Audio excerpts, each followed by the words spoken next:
Welcome to BC's Pro Wrestling Amplified Podcast, the 20th episode. Time flies when you're having fun. And for the past 20 episodes, we certainly have been having a lot of fun. I want to thank all you guys for showing your support, not just to the Amplified Man, but to this channel, for subscribing, staying notified, smashing that like button, showing the love to the Amplified Man. B motherfucking C is reciprocating that right back to you guys, I assure you. And I am telling you that right now at the start of this podcast. Nothing but love and respect.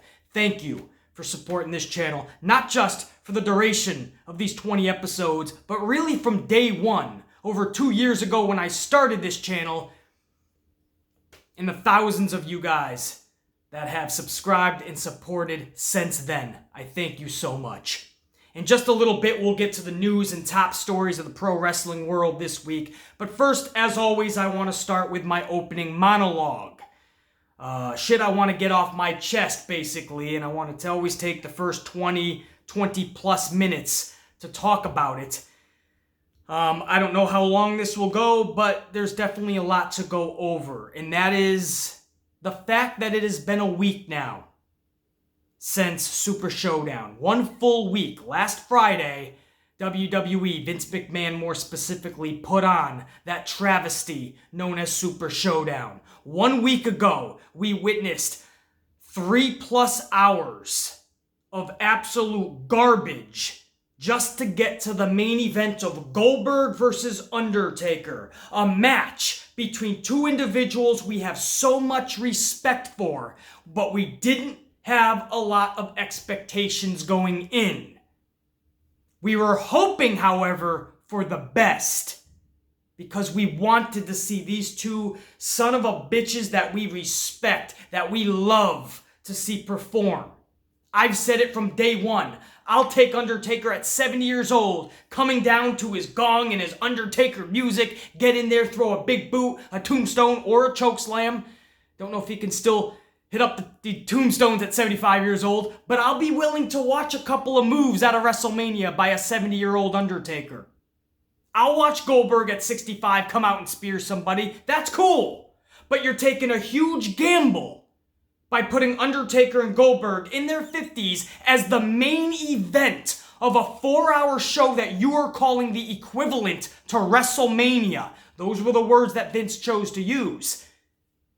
103 degrees was the feels like in the ring. You're giving them only 10 minutes. Whether Goldberg got injured or not in this match, that was only supposed to be a 10-minute match, I assure you. And you're resting on the whole match being just big spot finisher move versus big spot finisher move. It's supposed to be spear versus chokeslam versus jackhammer versus tombstone. The match was just supposed to be filled with tombstones and jackhammers, spears and chokeslams. Fill that up with 10 minutes, and after 4 hours, that's what we were all supposed to be satisfied with? So you can take the Goldberg injury and say that's why it was horrible, that's why it was a mess, but I don't think this was going to deliver from minute one. And from minute one, from the first 10 seconds, we saw a spear right out of the gate. Goldberg-Lesnar-esque. Nobody loved Goldberg for his 10-minute wrestling matches, not even his 5-minute wrestling matches. That's not what brought Goldberg to dominance. That's not why we loved him. Undertaker at this age shouldn't be putting on 10, 15, 20-minute classics. That's not what he should be doing now, nor can he hang, he'll be the first to admit, nor can he hang with his 30-year-old self, or 40-year-old self. But you can still do so much with Undertaker and Goldberg. I question, to the utmost, I question why that was the actual main event. On paper, yeah, that looks like it because Vince has not made or created any new stars in the last 10 years, or any stars that we really care about for a main event. So on paper, he kind of had to put them there. But 4 hours, you're calling this the equivalent to WrestleMania. You know they're in their 50s. You know it's 103 degrees. You know they're only going to put on 10 minutes of a big move spot fest. Is it really going to deliver? Vince should have known. No, there was no way it could have. You gotta put some of your younger talent in that main event slot. This wasn't just Goldberg's injury making this bad, guys. There were so many things. That wasn't just Monday morning quarterbacking. There were so many things that went wrong in this match, and a lot of it could have been prevented beforehand. Just seemed nobody cared. Nobody wanted to look at the finer details. It's two big names. We already got the big payday from Saudi Arabia. We just got to parade them out there, and whatever they do, as long as we promoted it and we delivered the names, the actual human beings were in the ring, then I'm happy. That was Vince's take on it. And then superstars, past legends, Hall of Famers, if you will, are upset that fans were upset and voicing their displeasure. They don't understand why people are dragging Undertaker and Goldberg. Well, if you look and you take it case by case, person by person, you know that the majority of the community, ones that actually have fucking brains in their dome piece, nobody was dragging Undertaker and Goldberg. In fact, if you listen to the Amplified Man's review, The Good, the Bad, and the Ugly, that same night, once Super Showdown went off the air, I told you guys, I got really emotional when I started talking about the Goldberg and Undertaker match, because I wanted to see them do something special. I had hope. I do respect and love The Undertaker so much. I do respect and love Goldberg so much. It pained me, and you guys know when you saw me talk about that match that Friday night on The Good, the Bad, and the Ugly review, it saddened me to have to talk about it in a negative way. Nobody was being dragged, but I had to call it down the middle. I had to tell my audience, which is thousands of people, exactly what happened and why it happened and what should never happen again.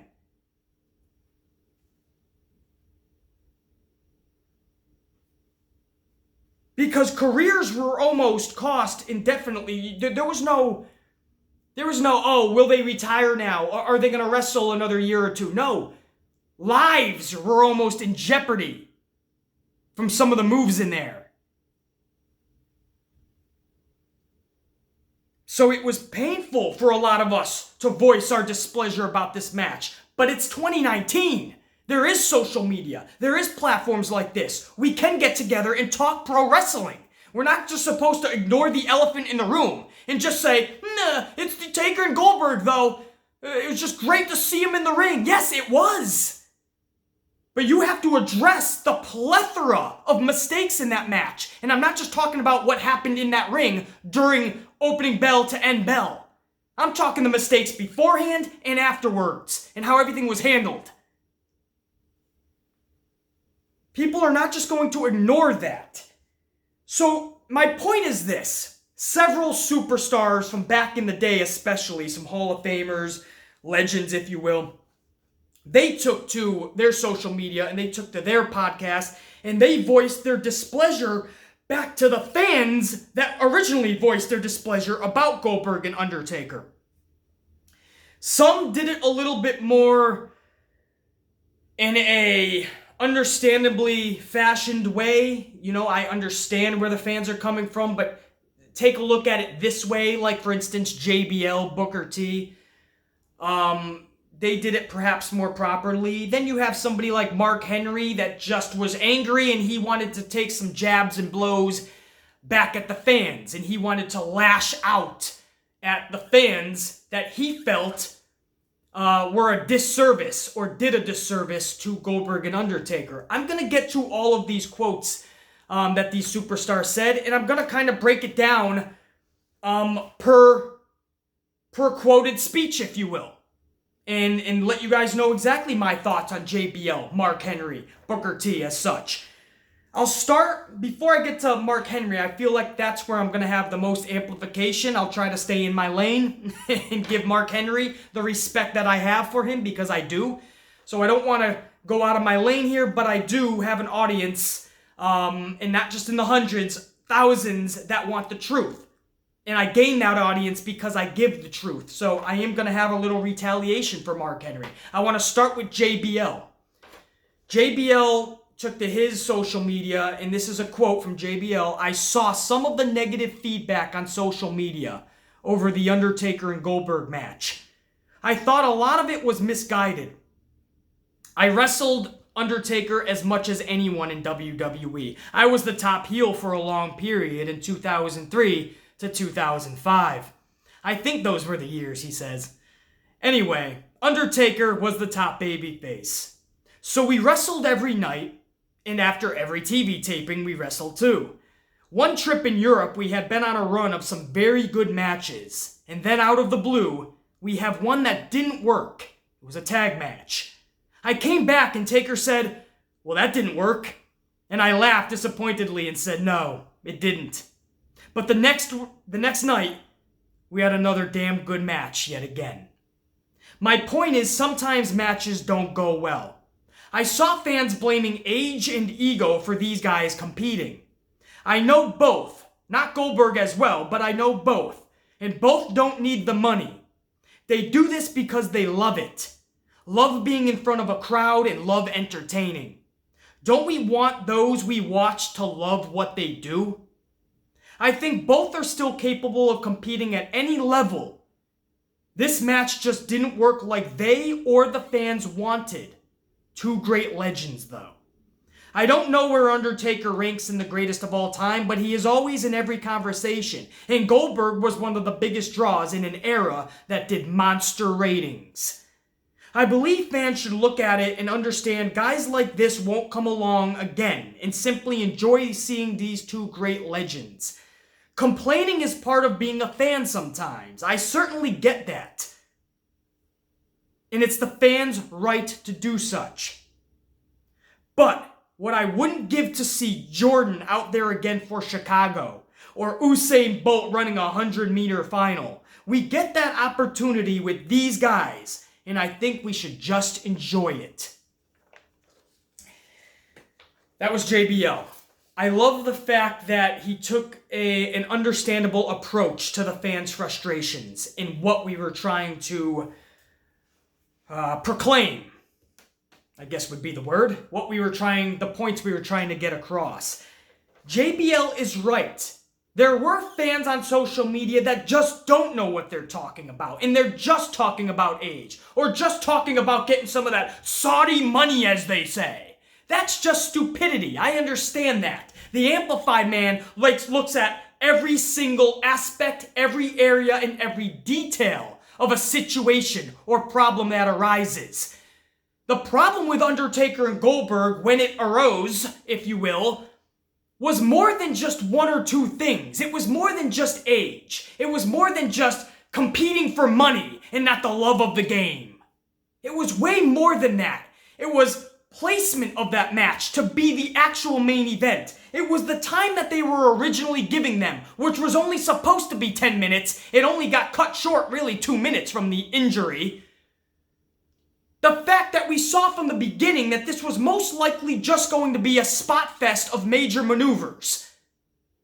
And the fact that we should have gotten more time should have been thought and planned out into this match. The fact that it was 103 degrees, maybe you do product placement, match placement a little differently. I can go on and on. When Goldberg actually got injured, maybe we go about things a little differently instead of putting lives in jeopardy and almost dropping Undertaker on his dome piece. Or an Undertaker goes and does his tombstone to Goldberg, and Goldberg isn't really hanging on or where he should be, and Undertaker drops Goldberg on his dome piece. That could have been catastrophe for Goldberg, just like it could have been catastrophe for The Undertaker. There's so many things that went wrong here, and we're not just going to not address it. These are huge concerns. And when you have two 50-year-old plus dudes in there in 103 degrees, bad shit can happen. And it did. And it has to be addressed. That is my frustration here. If you guys, and a lot of you guys did obviously, if some of these wrestlers caught somebody like the Amplified Man's review, you would see how saddened I was to speak these words. You will see and hear me say in that review how much respect I have for The Undertaker, so I will not drag them. How much respect I have for Goldberg, so I will not drag him. I literally said those words in my review. So nobody's dragging anybody. We still have the utmost respect. We still have the utmost love for Taker and Goldberg. I've said it a million times, I stand by my words. I still want to see Undertaker at 75 years old with the gong hitting, coming down to his music, delivering a big boot and a choke slam. I'd say tombstone, but at 70, 75 years old, I don't know if Undertaker could still deliver a tombstone, but nor should he be. But a big boot, a choke slam, something like that, man, I'll check it out at 70, 75 years old. I'd love to see that. But just a big boot and or a choke slam. Goldberg coming out at 60, 65 years old and delivering a spear. I'll check it out. Play the music. Bring me Goldberg. I love it. But when you're telling me that Vince McMahon, because he lacked the creativity or just didn't give a shit to create new stars in the past 10 years, so he had nobody else to turn to when Saudi Arabia wanted those big stars. So he went to Goldberg and Undertaker, two dudes in their 50s, and he needed to depend on that as the actual main event because he had no other larger-than-life stars. So he had to depend on two 50-year-old plus dudes in 103 degrees to go out there and try to captivate everybody, even though the wrestling landscape has really changed. AEW's Double or Nothing, not even 2 weeks earlier, set the bar so high, and Vince is dragging out Goldberg and Undertaker. You better have something huge planned during that match, Vince. And they didn't. Goldberg's injury was just the icing on the cake, the tip of the iceberg. The whole mountain was a mess to begin with. That's the truth. We love these guys. I still want to see them come out and deliver a move here and there, once in a blue moon. But what Vince is asking them to do, because he no longer has larger-than-life stars, because he no longer wants people to be larger than the company, this is supposedly his words that he told superstars in the company. He doesn't want people to be larger than the company anymore. So he fails to create stars. That's why his last two mega stars aren't even loved by everybody. He likes to keep it 50-50. Just give him a reaction, and he's okay. John Cena, 50% cheers, 50 boos. That's our larger-than-life star. No, he wasn't. Roman Reigns, 50% cheers, 50 boos. That's my guy. That's my top guy. No. Whatever happened to everybody erupting out of their seats when somebody came down to the ring like Hulk Hogan or Stone Cold? Or The Rock eventually? Where people would erupt 100% wanted to see that son of a bitch. The past 10, 15 years, we've been seeing just 50-50. Yeah, I like him. I don't even want to see him there. I don't mind him. That's what we're getting. A mixed reaction. But it's a reaction to Vince. When you settle for mediocrity, that is what you're going to get as a response from your audience.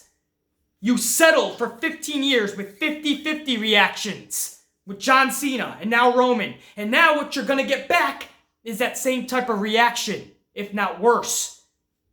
You're going to get people that have had enough.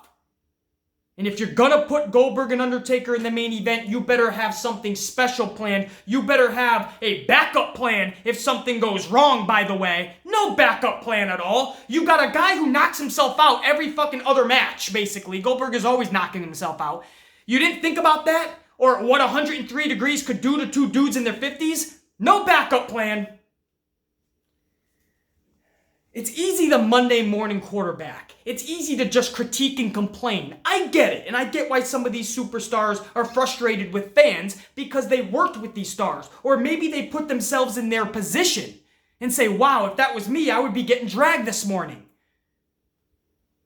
But we don't want to see the people that we love getting injured or paralyzed or their life literally ending in the ring because Vince needed them in the main event. Because he went about business the wrong way the past 10 plus years. I was going to save my amplification for Mark Henry.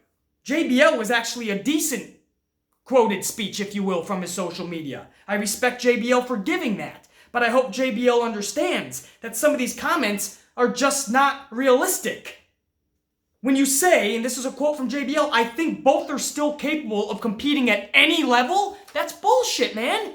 Undertaker can't compete right now with Kenny Omega. Or today's wrestling. Or wrestlers. You're gonna put Undertaker in there with Ricochet and get what? You're gonna honestly put Undertaker in there with one of your newbies, your fucking Mustafa Ali's. fucking... I don't know what Undertaker would do with the Revival. I don't know what Undertaker would do right now with the Usos. I don't know what the Undertaker would do with Young Bucks. What my point is, that's another level of wrestling right now. That's, you know, what some people would call glorified gymnastics. Now, a lot of those names I just mentioned are able to separate themselves from just doing glorified gymnastics. But that's another level of wrestling that Undertaker could no way, shape, or form compete with. You know, he'd have to be in there with guys like Lars Sullivan. He'd have to be in there with guys like Brock. And there's not a lot of those guys left. Braun Strowman, a few of them, right? So I question what JBL is thinking when he says, I think both are capable of competing at any level. No, I don't think so. Goldberg never was known for his 5-minute masterpieces or 10-minute classics. No, nobody wanted to see Goldberg ever wrestle a 5-minute match. That's not what he was known for. That's why I question him and Undertaker closing out a 4-hour event that Vince McMahon called the equivalent to WrestleMania. When at 50 plus years old, these guys were not going to ooh and ah everybody with a tombstone or two and a jackhammer or two.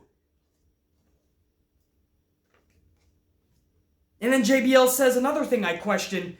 What I wouldn't give to see Jordan out there again for Chicago or Usain Bolt running a 100-meter final. I'm with JBL in that. I'm nostalgic as fuck. I would love to see Michael Jordan out there for 3 to 5 minutes during a game.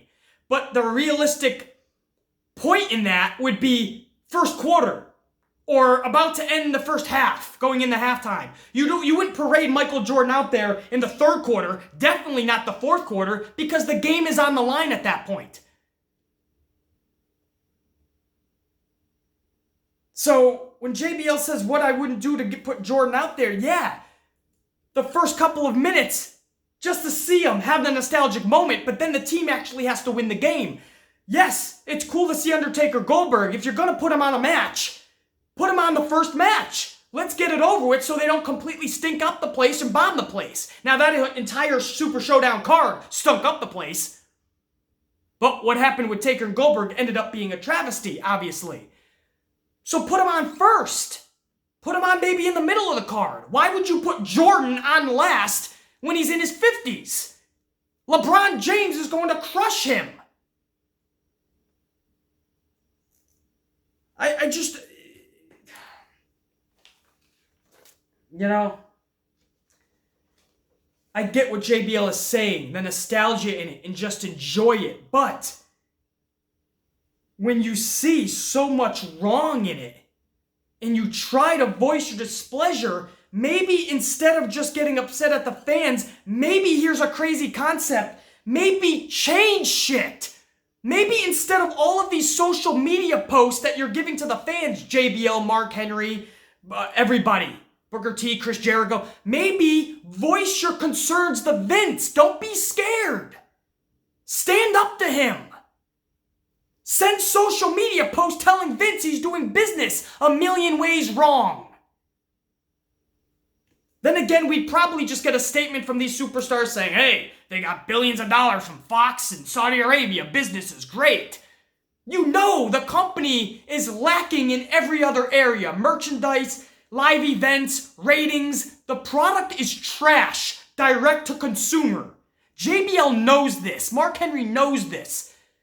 But you won't hear them exploding on Vince McMahon or giving social media posts on Vince. No, it's easy to trash the fans when we're concerned with what we're watching now. It's not even just dragging people. It's not being negative. We're concerned.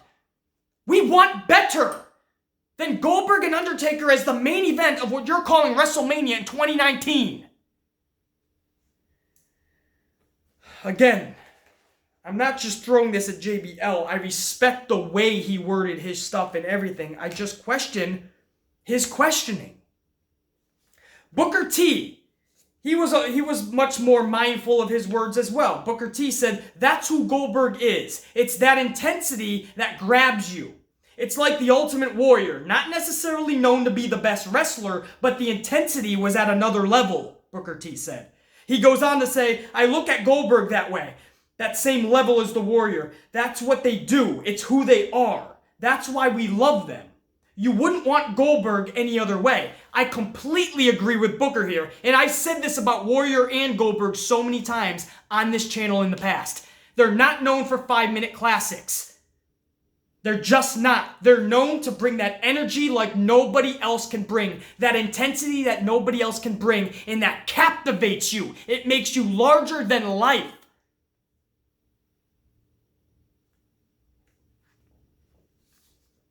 So I agree with Booker in there, man.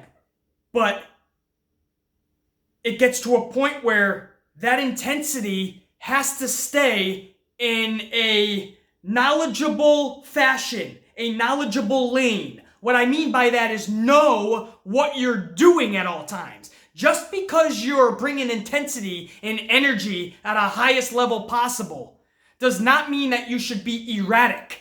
Does not mean that you should be stupid with your powers, right? I call them power. When you're that intense, when you have that much energy, when you have that much adrenaline, it's basically like you have a superpower, man. You can do some unnatural shit.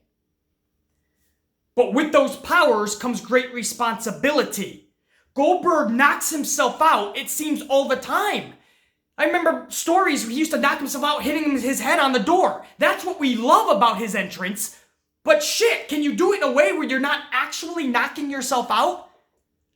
It's 103 degrees, you just started your match, and you run full throttle into a post head first. Is there any way as a professional that you can maybe not do that? Maybe there's a way not to injure yourself. I'm just asking that question. I beg to ask that question.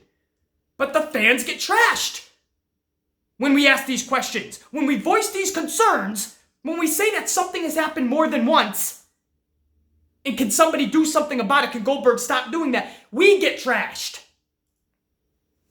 So I agree with Booker T wholeheartedly in his statements. It's just that energy has to be directed in a different way. You have to be smarter the way you go about your business. But I agree, I wouldn't want Goldberg any other way. I wouldn't want him just kind of moseying down to the ring last Friday. I wouldn't want him not bringing that intensity and hoping that he just delivers the full 10 minutes in a good way. No, I want the intensity. Just try not to knock yourself out. And again, this isn't just one time BC, it's just one mistake. No, he's knocked himself out before matches.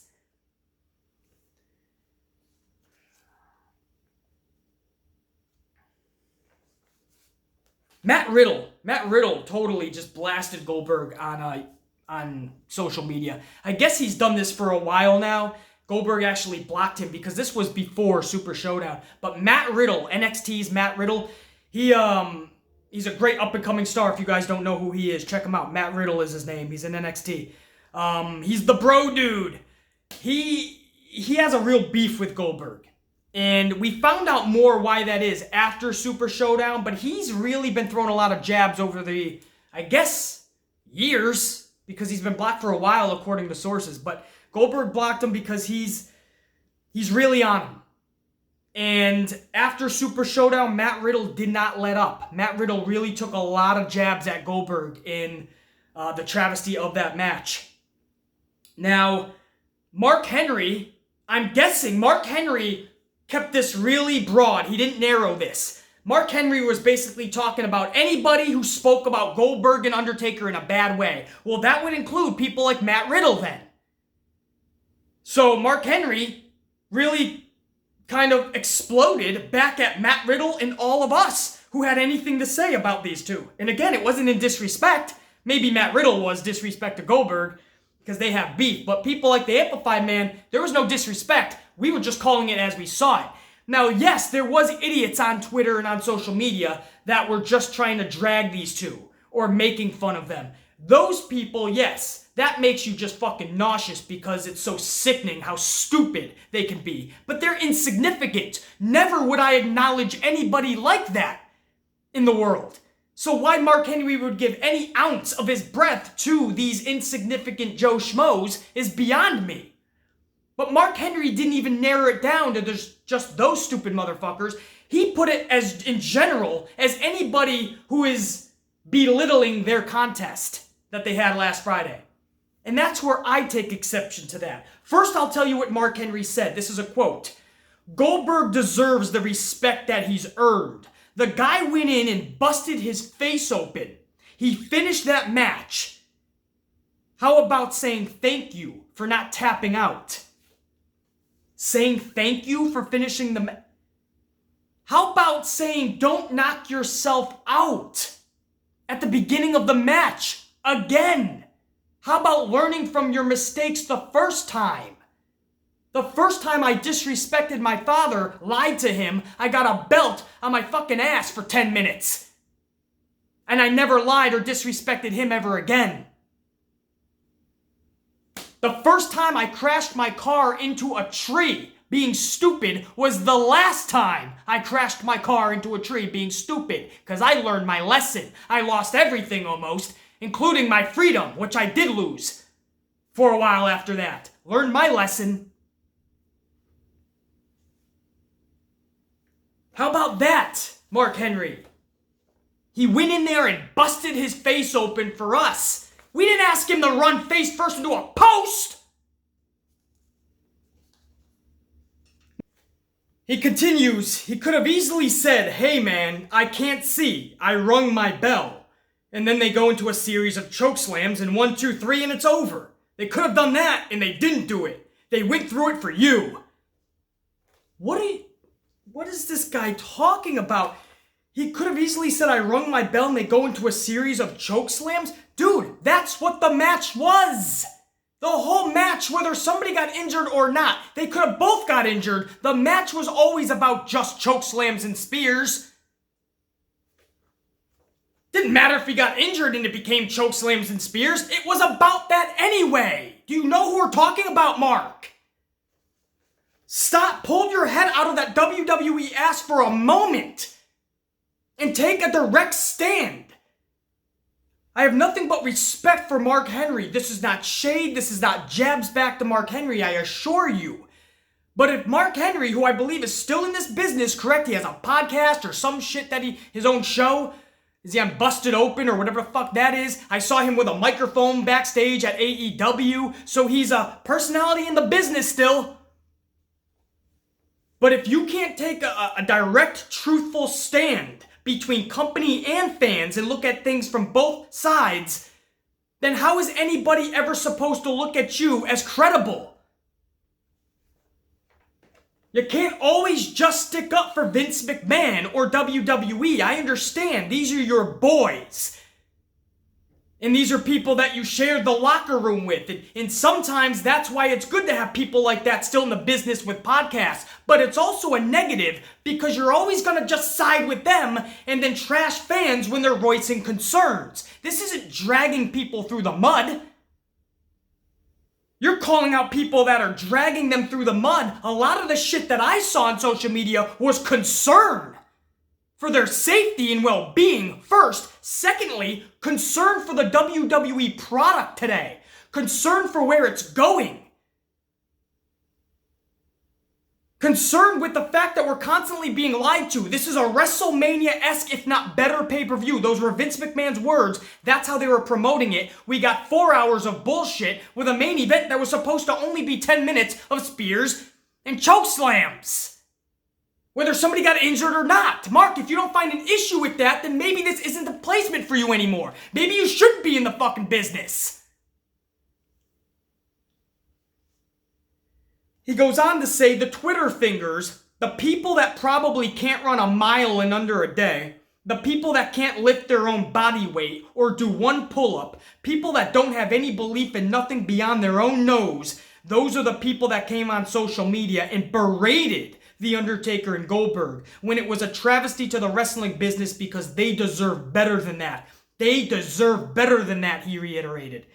And anybody that sent a tweet like that, you should be ashamed of yourself. Well, hey, Mark, we deserve better than that. What about us? What about the fans? that gave our lives to this shit from day one for 30 plus years like the Amplified Man. Because we gave our lives, we gave every penny we had growing up to this shit. How many lawns I had to mow. Paint jobs I had to do to people's houses or their walls.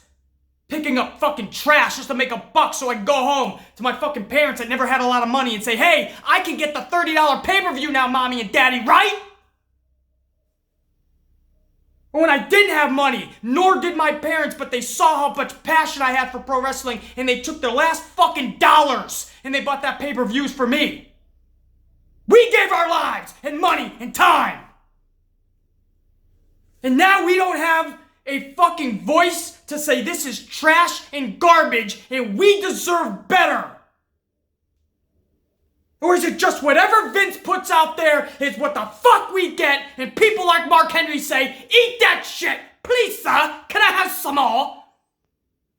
Mark Henry, your size doesn't do anything to me, bro. Your placement in wrestling for 15 plus, 20 plus years does nothing for me, bro. I have that aforementioned respect for you. Don't lose that with fans like me.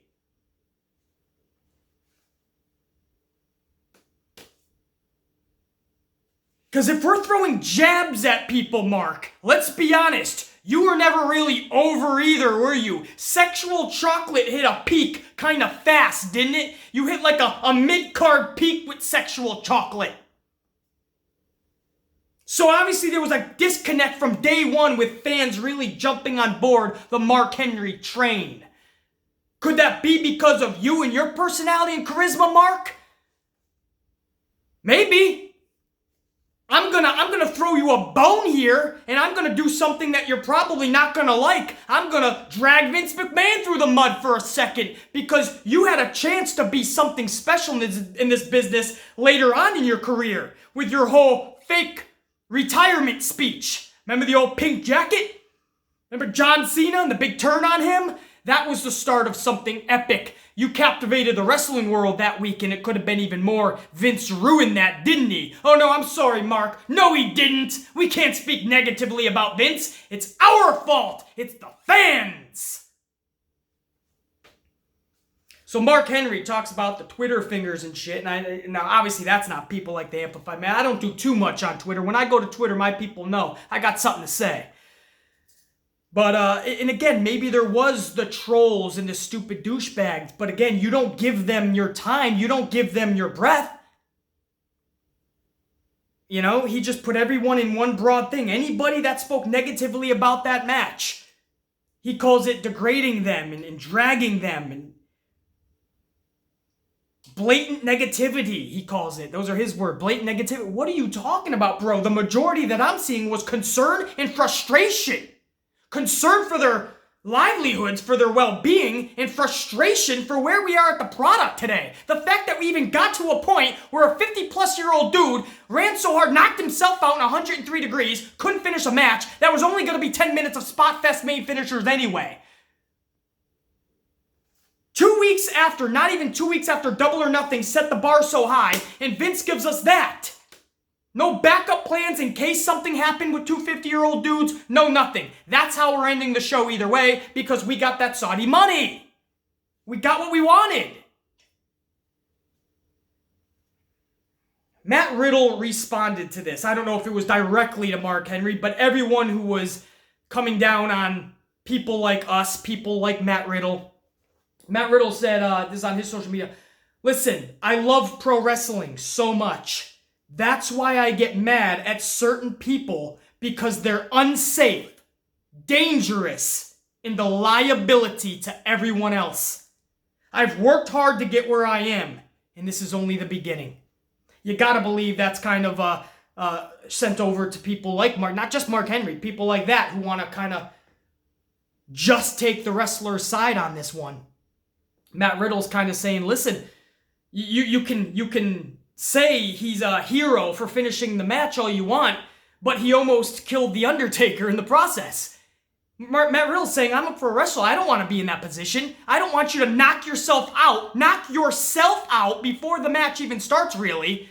If you think about it, 10 seconds into the match, I don't want you doing that if it means you trying to be a tough guy and ending my career and possibly my life. So, Mark Henry and Matt Riddle could not be at opposite sides of the spectrum when it comes to this discussion. I just know I have respect for JBL, Booker T, Mark Henry. Chris Jericho even went online and said, I have the utmost respect for Undertaker and Goldberg, and, we'll never see superstars like that again in our lifetime or something. And I agree. I agree with Jericho, and we'll never see stars like that. I agree with Booker T. I wouldn't want Goldberg or Undertaker any other way. I agree with JBL. I would love to see Jordan for one more game, or Usain Bolt running another 100 meters. I would love to see shit like that, but place it correctly. I wouldn't want Usain Bolt like in the Olympics trying to win for his fucking team. That wouldn't work. We'd lose. Or they would lose. I'm not on the fucking team. Michael Jordan playing with the Bulls, that'd be awesome. I wouldn't want to necessarily see him in the last 5 minutes of Game 7 in the finals. If it means the game's on the line, he's probably going to get fucking lapped and blasted. Steamrolled.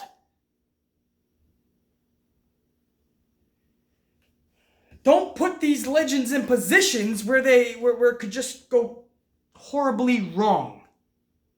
If you put together an uncreative, boring, just bad show for 4 hours, which is what WWE did, no thought went into this whole show.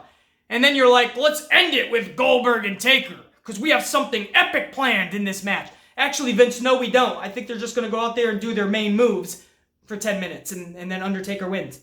Well, they'll love it! They're legends! Yeah, but the business kind of changed a little bit, Vince. It's kind of like going a little in a different direction. Maybe we put it in the middle of the card. Maybe and that'll help Goldberg and Undertaker. All the weight isn't on their shoulders, all the burden. Yes, but we didn't create larger-than-life stars in the last 15 years. It's gotta be Goldberg and Taker. Good point, Vince. Good point. I'll go tell Taker and Goldberg. They're in the main event. I mean, seriously. So, again, there's nothing but respect to Mark Henry and shit, but bro, you gotta start listening to the fans more. You're no better than Vince McMahon at this point. We love Goldberg and Undertaker. Love them. Respect them. I still want to see them, and many people like me, at events, and making the fucking entrances to the gong and the Undertaker music, and even Goldberg making an entrance, delivering a spear, some tombstones for the Undertaker. Yes! Give me that! I love it! But this type of shit needs to be changed. This was a catastrophe before the bell even really rang. Monday Morning Quarterback, BC. If it was a great match, we'd all be singing a different tune. Yes! But when you saw the direction from moment one, you knew what this match was. It was what we feared from the beginning. Just a bunch of big spot finishers. Seen that with Goldberg and Lesnar, and even that first time was way too much for me. Cool, if you're gonna put that in the middle of the card, maybe. Again, maybe then maybe that's badass. Maybe to start off the pay-per-view, maybe that's badass. And then maybe we're just looking at this as like, oh, Goldberg, what the fuck? We'd still have major concerns. We'd still probably be frustrated that it came to that point. But if they put on a damn good match for the first match of the night, we'd be a little more in better spirits about it, right? But everybody's at fault here. Everybody's to blame. Everything that could have went wrong really went wrong in this match. But really with the whole event. Mark Henry, think about that. Listen to the fans more, Mark. Stop being a mark for the boys. Stop being a mark for the business. And start listening to your audience, because Mark, the truth of the matter is, if you're going to have podcasts, if you're going to have microphones and be backstage, who are you getting all that info for? Who are you getting those interviews for? Who are you getting all those words for? You're getting it for us, everybody who's a fan, everybody out there in the community that's not backstage or doesn't have that insight. But when you lose track and focus of who your audience is, Mark, then who are you putting on your podcast for? Who are you interviewing people for? Just the boys? Are you a mark for the boys? Are you a mark for the business? Are you a mark for WWE? The company, Vince McMahon itself as the entity? Or are you hearing us? Do you understand the frustrations of today's wrestling fan? Do you even give a fuck? Or is it just Vince's way and everyone else's way is fucking, you can hit the highway? My way or the highway? Vince's way or the highway? Are you just so far up Vince McMahon's ass, you will not listen to anyone else like the actual audience that you are now working for, Mark?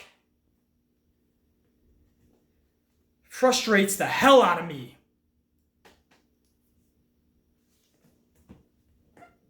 Upsets me greatly, Mark Henry, when people drag people like Taker and Goldberg. No question.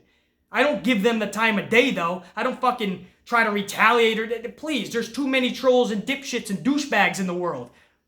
I simply block that shit from existence and move on. Shit needs to get done.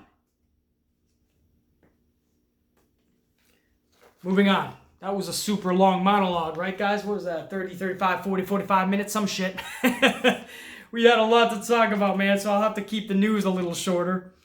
Where do you guys want to start, man? Let's go to Fandango. Fandango returned. If you guys are watching this on Friday, I'm getting this podcast out early on a Friday again. Last night at the NXT tapings, there was a second night in a row of tapings. These are supposed to fulfill all the tapings to get to SummerSlam. So Triple H is trying to save a lot of cost. There's another sign that WWE ain't doing so good. Vince is already trimming that cost for Triple H. That's got to be a bitch to do over 8 weeks of tapings in 2 nights. But they did that, and Fandango returned to WWE last night, or more specifically NXT, I should say.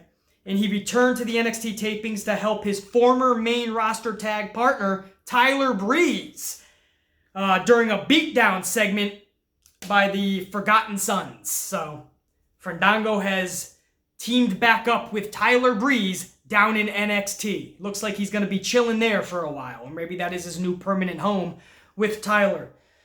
Would have been cool to see Fandango back on the main roster. The guy's got so much charisma and so much to offer, but Vince McMahon, would he really know what to do with him? It's rhetorical. Of course not.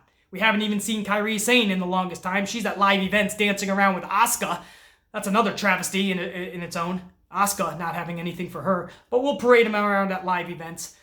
Shinsuke Nakamura, he's in dark matches, as is Ember Moon. So you got all this top talent. Vince is just fucking storing away in captivity. If you guys saw yesterday's video, I made a whole 25+ minute video about how Vince McMahon is trapping all of these top talents in the pro wrestling world. Go check that out, or maybe in the last 20 seconds of this video, I'll have it in one of these corners. Just click on it. You guys will know my amplified thoughts on that. So maybe it's best Fandango just stays in NXT down there with Tyler Breeze, but he did return. Get this, guys, speaking of NXT and Triple H. Triple H, they're doing this big live event in Tokyo, Japan. Triple H, you guys know he always has to be in the big match, right? He's always got to align himself with, like, the cool thing. So Triple H is, because remember, this is Japan, Triple H is joining the club. AJ Styles, Gallows, and Anderson. Triple H is going to be an honorary member basically of the club when they go on to take on Corbin, Lashley, McIntyre, and Samoa Joe at this event. If that isn't Triple H, man, and we love Triple H, we do, man, that's not shade. It is a little bit of a fun jab to Triple H, though. He's always got to touch the coolest thing. I remember when CM Punk was getting really hot, man. Triple H had to be a part of that. I remember when Daniel Bryan was the hottest thing. Triple H had to be a part of that. I can go on and on, man. The Rock comes back. Triple H had to be a part of that. You know? The good news is he is still star quality. He is still a fucking larger-than-life star. But again, when Vince doesn't create any larger-than-life stars the last 15 minutes... I don't know if that's a good thing or not to say that Triple H is a blessing to see him and to hear that music. You know what I mean? And again, that goes back, Mark Henry, to the frustrations we have. We love hearing the music of The Undertaker and Goldberg. We love seeing them in the ring. But when it comes time for bell time, is that best for business really? Or by now, 15 years later, should Vince have a plethora of more larger-than-life stars? I think so, but he doesn't. So that's Triple H. He's gonna become an honorary member of the club, man. I just got a good laugh out of that. Shawn Spears, aka Ty Dillinger, as a lot of us know him as, he officially signed with AEW. Now, you guys know he was in that little Battle Royal schmaz in the AEW's Double or Nothing event a couple weeks ago. But he wasn't, I guess, officially signed with the company. That was news to me. I knew he wasn't at that moment. I thought the 48 hours afterwards they were absolutely going to sign him. That's what I was told. But the news really broke out in the last 48 hours that he's now signed. So something happened between the entities, or maybe AEW wasn't initially going to sign him. Would have been news to me because, again, initially I had heard he's on a handshake deal into the event, and then they were going to try to get something done 24 to 48 hours afterwards. We just heard in the last 2 days that Ty Dillinger, Shawn Spears, he is officially now with AEW. So something took that a while. This left a fan actually left on social media that AEW is trying to be like WWE because they're just getting all of their knockoff stars. They went and got Jericho first. Understand that. He's a big star. But then they went and they got, Neville, Pac. They went and they got Ty Dillinger. And there's talk about all these other superstars that are coming in. And this fan is just saying, if you're just going to be like WCW and getting all WWE's knockoffs, then you're just trying to be them. Chris Jericho got wind of this, and he said, and I quote, "You're a genius. Now go fuck yourself." No. He said, it was worse. I don't even know if I could say this. He said, "Go fuck your ass." Yes, I'm not going to repeat that. You're a genius. Go your ass. That's what he said. I've never even heard that before. Go fuck your ass. But that's what he said. That's an original comeback, I guess. I'm still indifferent on how I feel about that. Or Jericho saying that. But that's what Jericho's response was to this fan. It was a legit LOL, but then I thought about it and I'm like, what the? I would never expect that from Jericho, man. That's awesome. That really is awesome, though, man. So listen, guys. I put a lot of amplification into this vid. So I'm just going to end it there. If there's other news, I don't know. There's Stomping Ground coming up next Sunday. I don't know anyone that's truly into this pay-per-view. It is a rematch of epic proportions, and that's not a good thing. It's a rematch card of epic proportions, I should say. And I ran through the rematches already in yesterday's video. I think in several videos. I'll go through them again real quick. These are all rematches. Becky Lynch and Lacey Evans, Alexa Bliss and Bayley, Drew McIntyre, Roman Reigns, Dolph Ziggler, Kofi Kingston, Seth Rollins, and Baron Corbin. There's probably another match or two that I forgot. It's all rematches, I assure you. All of them. And we know that this week they're supposed to add another 3 matches at least to the card. You gotta believe it's gonna be rematches because that's all they do. They've already brought everybody on television to fight each other 50-50 booked, by the way. They'll win one week, and then we'll do the rematch. They'll win that week. And then they run out of fucking any lack of creative ideas that they didn't have anyway. So then they're like, let's do it again the 3rd week. And then the 4th week. And before you know it, they wrestle 10 times, 50-50 booked. And the crowd doesn't know who the fuck is good and who isn't. And then they wonder, why don't we have larger-than-life stars? So you got a pay-per-view coming off of a shit show that was Super Showdown, that you said was the equivalent to WrestleMania. Shit, Stomping Grounds, I guess, can only be better than Super Showdown, but that's a joke, clearly. I wouldn't hold my breath. This on paper is looking like the worst pay-per-view ever, Stomping Grounds is. But when it's all said and done, not just on paper, this could end up being the worst pay-per-view of all time. Everybody is probably going to tune into this just to see how bad it is. So if WWE really puts some creativity into this fucking redundancy, this bullshit, maybe they're gonna shock us, right? Maybe we're gonna see some good shit on this.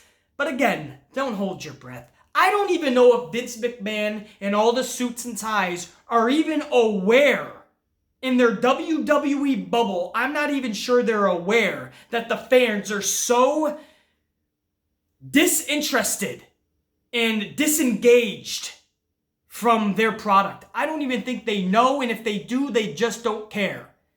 Because they have their henchmen in the media. They got their Mark Henrys that'll stick up for them no matter what. Because he's one of the boys. So I guess that's the only other news. That's that. And then we know that on August 31st, that's AEW's next pay-per-view, All Out. We know that their championship is finally going to be decided between Chris Jericho and Hangman Page. And a new match as well. We already thought this was going to happen, but it is officially announced in the last 48 hours that Kenny Omega will be taking on I almost called him Dean Moxley, man. It's been a... I need another coffee. Dean Moxley. Let me get this right, man. Kenny Omega will be taking on Jon Moxley, man. So that's a badass double main event they already have going for them. And we are still 2 months plus away from August 31st. So they're already making... This is what I mean. I know I'm supposed to end this podcast, but you just got me fired up now. WWE is running this thing, this Stomping Grounds pay-per-view next Sunday. It's all rematches. It's all matches nobody cares about. There's no interest. There's no intrigue. There's no excitement. You got a card that AEW is putting on over 2 months away. August 31st. Almost September. And it's already more exciting. It's intriguing us way more than any event WWE has put on in recent memory. Fuck! Fucking hey! Oh, stop it, anger! Shut up! The Amplified Man! Yeah! The Amplified Man! Till Tuesday morning's Raw review and reaction. Saying check you.